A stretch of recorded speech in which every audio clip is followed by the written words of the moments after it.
I always thought I wasn't worth a damn. Even when I made all-pro quarterback. Even at the top of my game, leading my team to the championship, deep down, I didn't think I deserved any of it. That everything had come crashing down. And damn it if I wasn't right. But did I learn from that? Did I change who I was? Hell no. I just enjoyed wallowing in my own goddamn misery. Yeah, boo-hoo, right? Well, I'm done with that.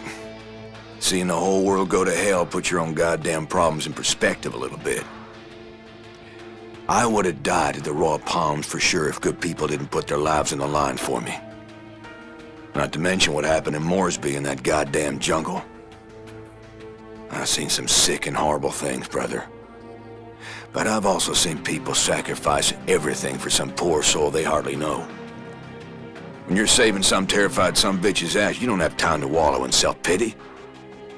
There's a lesson there. Shit, I'm not exactly sure what it is. I'm not that fucking smart. But I do know one thing, man. Logan Carter ain't as big a douchebag as everybody thought he was.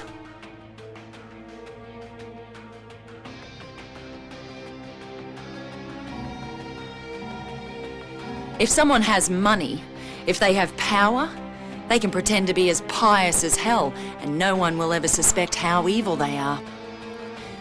I learnt that firsthand working as a vice detective in Sydney. You know how many female half-Aborigine detectives there were before me? None. You think it was easy. Suffering the abuse of my so-called colleagues. Half of them hated me because I was a girl, and the other half didn't like the fact that my mum was a Koori. But when it's the end of the bloody world, no one gives a shit who you are or how big your bank account is. I saw it in the resort as the infection spread, and the rich, they died just as quick as the poor. And in Moresby, where the powers that be blew the bridges and trapped the less fortunate in the worst of it. But in the end, it didn't save any of them. When all the lies are stripped away, and the only thing between them and the bloody end is me, suddenly Perna is their best friend. Well, bugger them. I'm not here for them. I'm here for the ones who can't protect themselves. Anyone who lives in fear. I will protect them, and I will die for them, because I was one of them.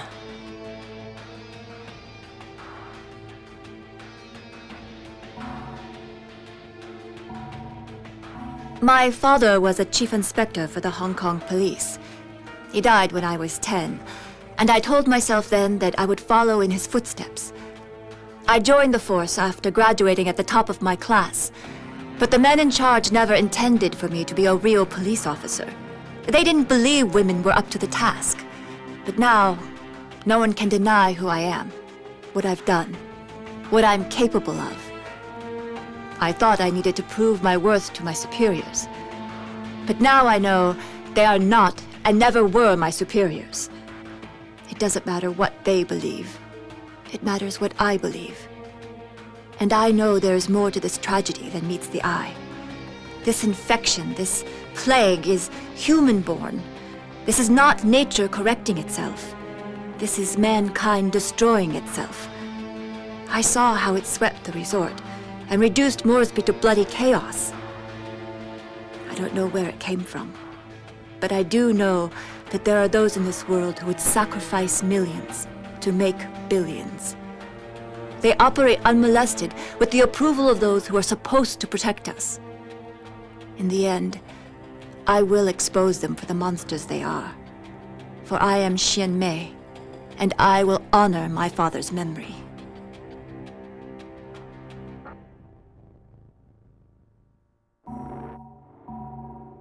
When I was growing up in New Orleans, all I ever wanted to do was rap. But man, I couldn't catch a break until Who Do You Voodoo. It was supposed to be a joke, but all of a sudden I was rich as shit. I had everything I ever wanted, man. Everything. Except respect. Nobody thought I was the real deal.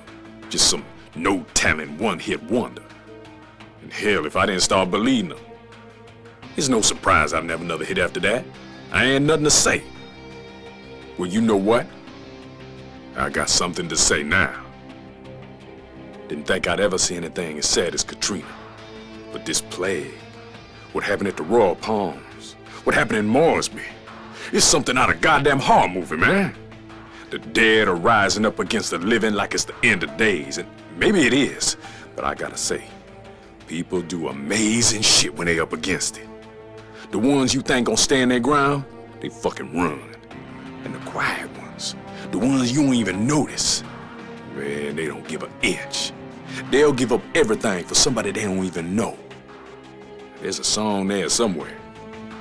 Shit, I don't even know if I'm gonna still be standing when all is said and done. But if I am, believe me, Sam B got something to say.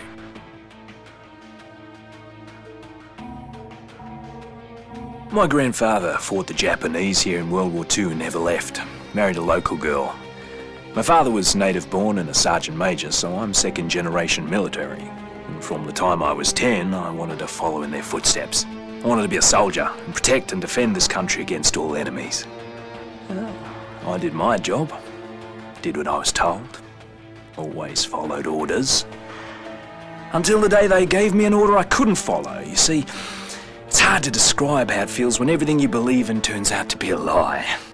When the people you trusted let the ones you love die. And none of my commanders were born here. None of them knew the land and the people who lived here. None of them had to sacrifice anything. So they made others sacrifice what was dearest to them. I still can't believe I was the only one to say no, but I was the only one. I was accused of desertion and treason, and for that I was to spend the rest of my life in prison, simply for helping those I'd sworn to protect. Well, now I know who the real enemy is. And this fight is not over.